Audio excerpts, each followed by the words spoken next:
యేసయ్య పరలోకము నుంచే ప్రత్యేకంగా పరిశుద్ధతను తీసుకొని వస్తే ఆయనలో ఏ ప్రత్యేకత లేదో. ఆయన దేవుడు కాబట్టి పాపం చేయలేదంతే. ఆయన పాపం చేసే స్వభావంలో పుట్టి, పాపం చేసే స్వభావం ఉన్న శరీరములో పుట్టి శోధించబడ్డాడు కానీ పాపం చేయలేదు. ఆకాశ మహాకాశములో పట్టజాలని దేవుడు, దేవుడి కుమారుడు యేసయ్య ఆ పరలోక రాజ్యాన్ని విడిచిపెట్టి రక్తము మాంసములో పాలివాడై ఈ లోకానికి వచ్చాడు.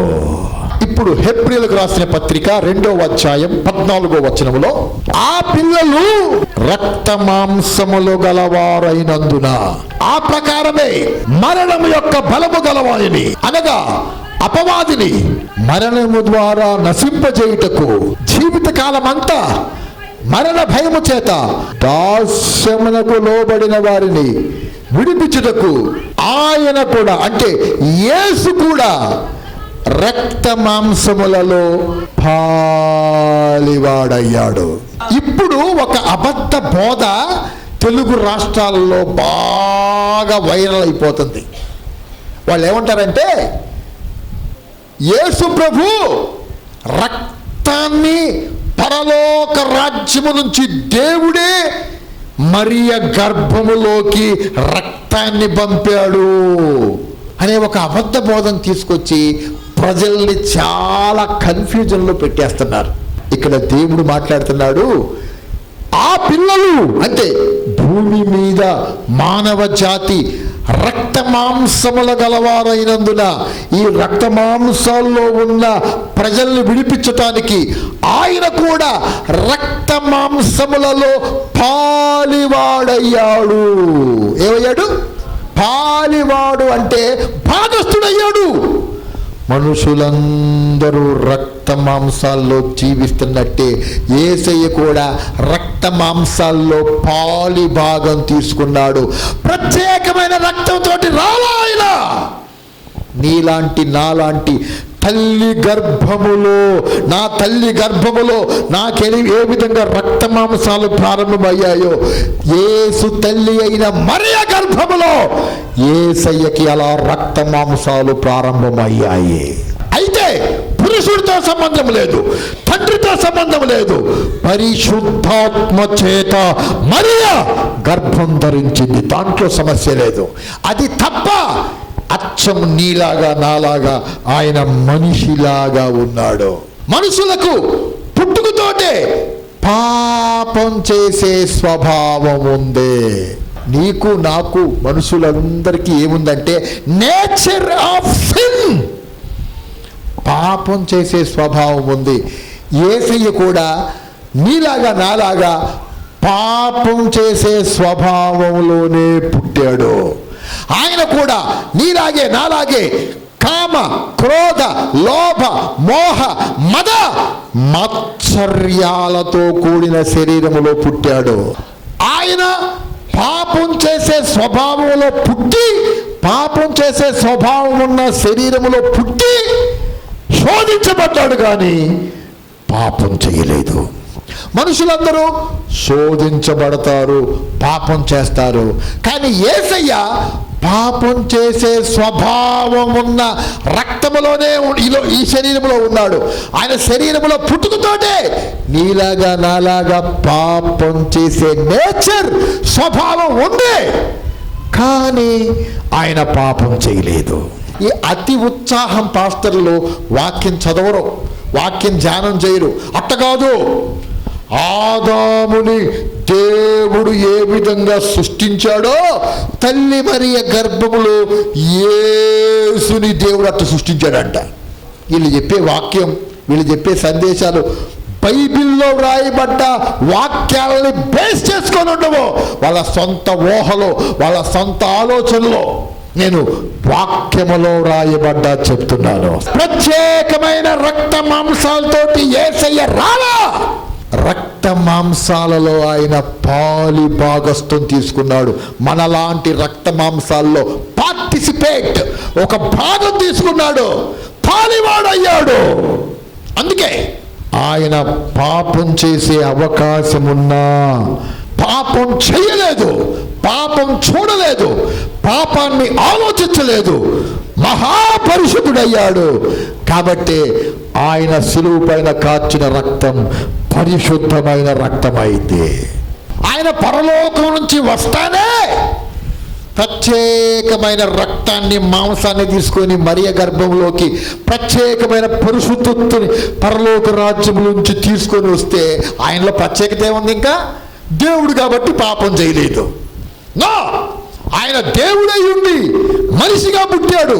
పాపం చెయ్యమని ఆయన శరీరం ఆయన్ని ప్రేరేపిస్తుంది. పాపం చెయ్యమని కామ, క్రోధ, లోభ, మోహ, మత మాత్సర్యాలు యేసయ్యని ప్రేరేపిస్తున్నా ఆ పాపం చెయ్యాలన్న ప్రేరేపణని ప్రార్థనా శక్తితో చంపేశాడు. ఉపవాస ప్రార్థనా శక్తితో చంపేశాడు. నిరంతర వాక్య ధ్యానంతో పాపం చేసే స్వభావాన్ని చంపేసి పాపాన్ని జయించి తన అడుగు జాడలు ఎలా పరిశుద్ధంగా బ్రతకాలో తన అడుగు జాడలు మనకు ఉంచిపోయాడో. అదే అపోస్తలుడైన పేతురు అంటాడు, యేసు తన అడుగు జాడలు మనకు ఉంచిపోయాడు. ఆయన ప్రత్యేకమైన రక్తంతో కన్యమరియ గర్భంలోకి వస్తే, ప్రత్యేకమైన శరీరంతో కన్యమరియ గర్భంలోకి వస్తే ఆయన నాకే విధంగా సహాయం చేయలేడు. ఆయనలో గొప్పతనం ఏమి లేదు. ఆయన నీలాంటి నాలాంటి శరీరంలో ఉన్నాడు. నీకు నాకు యేసయ్యకి తేడా ఒకటే, మనం తండ్రులతోటి మన తల్లికి జన్మించాం. యేసయ్య తండ్రి లేకుండా పరిశుద్ధాత్మతోటి జన్మించాడు అంతే. హల్లెలూయా. నా తల్లి గర్భంలో 9 నెలలు నాకెలా నా తల్లి నుంచి ఆహారం సప్లై అయిందో యేసయ్యకి అలాగే యేసు తల్లి అయిన మరియ గర్భములో నుంచి 9 నెలలు ఆయనకు ఆహారం సప్లై అయింది. పిల్లడు పుట్టగానే చేసే పని ఏంటి? ఒక తల్లికి బిడ్డ పుట్టగానే ఏం చేస్తారు? ఏడుస్తారు. దేనికోసం? పాలు కోసం. తల్లి పాలు పట్టగానే టక్కనాగిపోద్ది.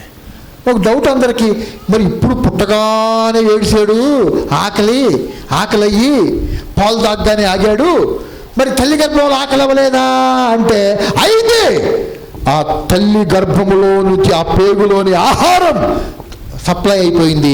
తల్లి బిడ్డను కనగానే ఇక తల్లి దగ్గర నుంచి ఆహారం సప్లై అవ్వదు కాబట్టి బిడ్డకి ఏమైంది? చెప్పలేమైంది? ఆకలి అయింది. 9 నెలలు నా తల్లి గర్భంలో నేను ఉన్నప్పుడు నా తల్లి కడుపులో నాకు ఆహారం సప్లై అయింది. నాకు ఆకలి కాల. నేను పుట్టగానే నాకు ఆకలి అయింది. తల్లిపాలు నా నోట్లో పడగానే నాకు ఆకలి తీరింది. నాకైనా నీకైనా అంతే, యేసయ్యకైనా అంతే. ఇది కరెక్ట్ బోధ. ఇది దేవుడి వాక్యం చెప్పే బోధ. 1 యోహాను పత్రికలో ఒక మాట వ్రాయబడి ఉంటుంది. యేసు నీళ్లతోటి రక్తముతోటి ఈ లోకములోకి వచ్చాడు అని అతి ఉత్సాహం పాస్టర్లు బోధిస్తున్నారు. చూడండి వాక్యం, 1 యోహాను పత్రిక 5వ అధ్యాయం 6వ వచనం. నీళ్ల ద్వారాను రక్తము ద్వారాను వచ్చిన వాడు ఈయనే, అనగా యేసుక్రీస్తే.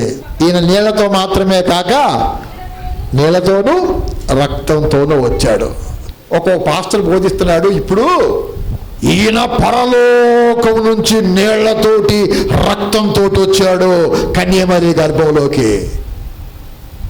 ఈ నీళ్లు రక్తం దేని గురించి చెప్తుంది? యోహాను సువార్త 19వ అధ్యాయం 35వ వచనంలో 1 యోహాను పత్రిక రాసిన యోహానే యోహాను సువార్త రాశాడు. ఈ 1 యోహాను పత్రిక 5వ అధ్యాయం 4, 5, 6 వచనాల్లో వ్రాయబడ్డ ఈ రక్తము నీళ్లు యేసు పుట్టు గురించి కాదు, యేసు మరణం గురించి. ఆయన చచ్చిపోతున్నప్పుడు శిలువ మీద యేసయ్య చచ్చిపోతున్నప్పుడు అప్పటికే ఆయన తల నుంచి రక్తం కారింది, ముళ్ళ కిరీటంతో పగలగొట్టబడి. ఆయన చేతుల నుంచి రక్తం కారింది మేకులతో, ఆయన వీపు నుంచి రక్తం కారింది.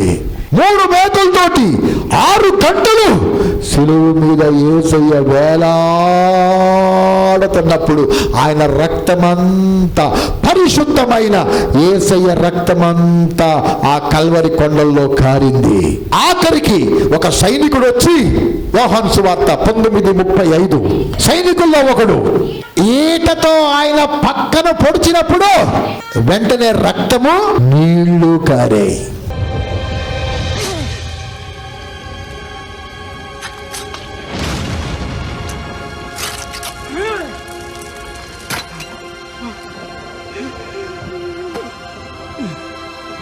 అంటే ఆఖరి రక్తపు బొట్టు. యేసయ్య శిలువ మీద వేలాడుతున్నప్పుడు ఒక సైనికుడు వచ్చి ఆయన పక్కలో ఒడిచాడంట. రోమా సైనికుడు ఈటకి మొన ఇంత ఉంటుంది, మోచేయి అంత ఉంటుంది. చూడండి, ఇప్పుడు చూడండి, యేసయ్య పక్కలో వాడు పొడిచినప్పుడు ఆ పక్కలో నుంచి ఈటే ఆయన గుండె దగ్గరకు వచ్చి ఆయన గుండెను గాయపరిచింది. గుండె పొరల్లో కొంచెం నీళ్లు ఉంటుందంట. డాక్టర్లు చెప్పే విషయం ఏంటంటే, ఈ యేసు ప్రభు శిలువ మీద కార్చిన ఆఖరి రక్తపు బొట్టుతో పాటు కారిన నీళ్లు ఈటే ఇలాగా ఆయన గుండెను తాకినప్పుడు గుండె గాయమై ఆ గుండె, యేసు ప్రభు గుండె పొరల్లో ఉన్న నీళ్లు రక్తంతో పాటు కారాయి. యేసు ప్రభు 12 మంది శిష్యుల్లో ఒక్కడు కూడా లేడు యేసయ్య శిలువ దగ్గర. కేవలం యోహాను మాత్రమే ఉన్నాడు. సైనికుడు ఈటితో పడవటం, ఆయన గుండె గాయమై ఆయన పక్కలో నుంచి ఆఖరి రక్తపు బొట్టు నీళ్లు కారటం చూసిన యోహాను ఆ మాట సువార్తలో రాశాడు. మొదటి యోహాను పత్రికలో రాస్తున్నాడు, రక్తముతోను నీళ్లతోను వచ్చిన వాడు ఈయనే, యేసుక్రీస్తు. ఒక అరబంద పాస్టర్ ఉన్నాడు. జన్మదినం ఏర్పాటు చేసుకొని హ్యాపీగా రక్త సంబంధికులు, బంధువులు, స్నేహితులు అందరిని పిలిపించి ఇక ప్రార్థన మొదలు పెట్టబోతున్న టైంలో అరబంధం చిరసగం పాస్టరు మైక్ తీసుకొని, ఈ రాత్రి ఆ బాబు పేరు చెప్పి, బాబు జ్ఞాపకార్థ కూడిక, సారీ జన్మదినం కూడిక. నువ్వు సారీ చెప్పేదే ఉంది, ఆడ పడిపోయింది దెబ్బ. ఇక ఆ తల్లిదండ్రులకి ఈ పాస్టర్ అపశకున మాట పలికేది ఏంటి? శుభ్రంగా జన్మదినం జరుపుకుంటుంటే ఏ ప్రార్థన, పిల్లల పేరు చెప్పి జ్ఞాపకార్థ కూడికంటే ఎంత కుంగిపోతారు. అరబంధం చిరసగం పాస్టర్లు చాలా మంది ఉన్నారు. ఆ బ్యాచే యేసు ప్రభు మరణానికి సంబంధించి యోహాను 19వ అధ్యాయంలో సువార్తలో రాసి, మొదటి యోహాను పత్రిక 5వ అధ్యాయం 6-7 వచనాల్లో నీళ్లతోనూ రక్తంతోనూ వచ్చిన వాడు యేసు ప్రభు అని చెప్తుంటే, మరణానికి సంబంధించిన విషయం తీసుకెళ్ళి ఎక్కడ తగిలిస్తున్నారు? పుట్టుకి, జన్మకు తగిలిస్తున్నారు. యేసు తల్లి మరియ గర్భాన్ని మాత్రమే దేవుడు తీసుకున్నాడు. మరియకు సంబంధించి ఏ DNA, ఆ రక్తం కానీ, ఆమెకు సంబంధించిన కడుపులో ఏ ఫుడ్ కానీ యేసయ్యకి వెళ్ళలా. అంత సపరేట్. పరలోకపు రక్తం అది, పరలోకపు శరీరం. ఏం బాధ, దరిద్ర బోధ. ఇప్పుడు ఆంధ్రప్రదేశ్, తెలంగాణ రాష్ట్ర క్రైస్తవ్యానికి ఈ సందేశం అవసరం. అందుకే ఇది చెప్తున్నా. యేసయ్య పరలోకము నుంచే ప్రత్యేకంగా పరిశుద్ధతను తీసుకొని వస్తే ఆయనలో ఏ ప్రత్యేకత లేదో. ఆయన దేవుడు కాబట్టి పాపం చేయలేదంతే. కానీ వాక్యం చెప్తుంది, ఆ పిల్లలు రక్త మాంసములు గలవారైనట్టు రక్త మాంసములు ప్రత్యేకంగా యేసయ్య తీసుకొని రాలా. ఆ పిల్లల వలె రక్త మాంసముల్లో పాలి భాగం తీసుకొని నీ వంటి నా వంటి రక్త మాంసాలతోటి యేసయ్య లోకానికి వచ్చాడు. ఎన్నో శోధనలు అనుభవించాడు. సైతాను యేసయ్యని టెంప్ట్ చేసిన, శోధించిన, ఆయన పాపం మాత్రం చెయ్యలేదు. అందుకే ఆయన పరిశుద్ధుడయ్యాడు. పాపం చెయ్యకపోవటం వలనే ఆయన రక్తం సిలువ బలియాగానికి యోగ్యమైంది. సిలువ పైన ఆయన కాచిన రక్తానికి శక్తి వచ్చింది. ఆయన రక్తము తగిలిన కల్వరి బండలు బద్దలైపోయాయి. ఆయన రక్తాన్ని తగిలిన భూమి భూకంపం వచ్చి కంపించిపోయింది. ఆయన రక్తం కాచి చచ్చిపోయిన వెంటనే యెరూషలేం ప్రాంతంలో కొన్ని శవాలు తిరిగి లేచాయి. 33.5 సంవత్సరాలు యేసయ్య నీ నా వంటి రక్త మాంసాల్లో ఉండి పరిశుద్ధతని కాపాడుకొని శిలువపై కార్చిన ఆ రక్తం శక్తివంతమైందై మానవునికి దేవుడికి మధ్య అడ్డుగా ఉండే దేవాలయపు తెర చినిగిపోయింది. హెబ్రీయులకు రాసిన పత్రిక 4వ అధ్యాయములో చాలా స్పష్టంగా దేవుడు ఈ మాటలు రాసి పెట్టాడు. హెబ్రీయులకు రాసిన పత్రిక 4వ అధ్యాయం 15వ వచనం నుంచి, మన ప్రధాన యాజకుడు మన బలహీనత యందు మనతో సహానుభవము లేనివాడు కాడా, కానీ సమస్త విషయములలో మన వలనే శోధించబడి ఆయన పాపము లేనివాడుగా ఉండెను. కనుక మన వలె సమస్త విషయములలో శోధించబడిన ఆయన పాపం చేయలేదు. అరబంధం పాస్టర్ ఒక ఆయన అంటాడు, నువ్వు మనలాగానే యేసు ప్రభు తల్లి మరియ గర్భంలో పుట్టాడని యేసు ప్రభు స్థాయిని దించొద్దు అంటాడు. నువ్వు దించేదేంటి? యేసు ప్రభువే తన స్థాయిని దించుకొని నీలాగా నాలాగా మనిషిగా ఈ లోకానికి వచ్చాడు. హల్లెలూయా. మరి అలాగే మనిషిగా వస్తే ఆయన మనలాంటి సహోదరుడే కదా అంటే, యేసయ్య మనల్ని సహోదరులు అంటానికి సిగ్గుపట్టల్లా. అచ్చం మనిషిగానే వచ్చా నేను, కాబట్టి ఈ మానవులందరూ నా సహోదరులు, నా అన్నలు, నా తమ్ముళ్ళు, నా అక్కలు, నా చెల్లెళ్ళని యేసయ్యే అన్నాడు. ఆ మాట అదే హెబ్రీయులకు రాసిన పత్రిక 2వ అధ్యాయం 12వ వచనం, నీ నామమును నా సహోదరులకు ప్రచురపరుతును, సమాజం మధ్య నీ నీతిని పరిశుద్ధపరచబడు వారికి అందరికీ ఒకటే మూలం.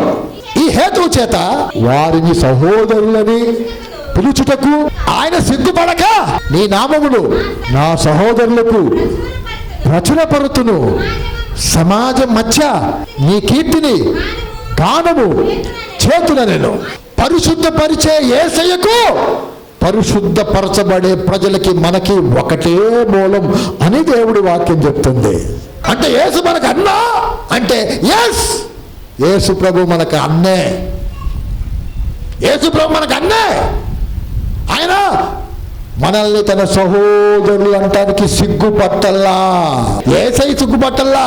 ఈ దరిద్ర పాస్టర్లకి వాక్యం అర్థం కావటల్లా. నాకు అదే బాధ, వేదన. వాక్యం అర్థం చేసుకోవాలా, వాక్యాన్ని వ్యక్తీకరించకూడదు, వాక్యాన్ని ఇష్టం వచ్చినట్టు తిప్పుకోకూడదు, నీ ఇష్టం వచ్చినట్టు ఊహించుకోకూడదు. వాక్యాన్ని బట్టి ప్రతి వాదనకి దేవుడి వాక్యమే మూలం. నా వలే నీ వలే యేసయ్య శోధించబడ్డాడు. మనం పాపం చేస్తాం, యేసయ్య పాపం చెయ్యలా. మరణకరమైన పాపం చెయ్యలా, మరణకరం కాని పాపం చెయ్యలా. అందుకే పరిశుద్ధపరిచే దేవుడికి పరిశుద్ధపరచబడే మనుషులకి సోర్స్, మూలం ఒకటే. ఆయన మహాపరిశుద్ధుడై పాపం చేసే అవకాశం ఉండి కూడా శరీరాన్ని నెలకొట్టి మహారోదనతోనూ కన్నీళ్లతోనూ పాపాన్ని జయించాడు. హెబ్రీ పత్రిక 5వ అధ్యాయం 7వ వచనంలో ఏం రాయబడి ఉంటుందంటే, ఎలా యేసయ్య పాపాన్ని జయించాడంటే, ఆయన ఈ లోకంలో జీవించిన 33.5 సంవత్సరాలు మహారోదనము కన్నీళ్ళు. అయ్యా, ఈయన శరీరం పాపములో మనిషిలాగా పుట్టిన ఈ శరీరం నన్ను పాపానికి ప్రేరేపిస్తుంది. తండ్రి, ఈ పాపము చెయ్యకుండా నాకు శక్తి దయచేయమని యేసయ్య మహారోదనముతో కన్నీళ్లతో 33.5 సంవత్సరాల జీవితం అంతా గడపబట్టి ఆ మహారోదన కన్నీటి ప్రార్థన ఒక్క పాపం కూడా చేయకుండా యేసయ్యను పరిశుద్ధపరిచింది. అదే మహారోదన, అదే కన్నీటి ప్రార్థన అనుసరించి అవలంబించే పాస్టర్లైన, సేవకురాండ్రైన, విశ్వాసులైన యేసు వంటి పరిశుద్ధులుగా మారిపోతారంతే. పరిశుద్ధపరిచేవాడికి, పరిశుద్ధపరచబడే వారికి మూలం ఒక్కటే. యేసు రక్తం ప్రతి పాపము నుంచి మనల్ని పవిత్రపరుస్తుంది. దేవుడి వాక్యం మనందరి హృదయంలో ఫలింపచేయును కాక.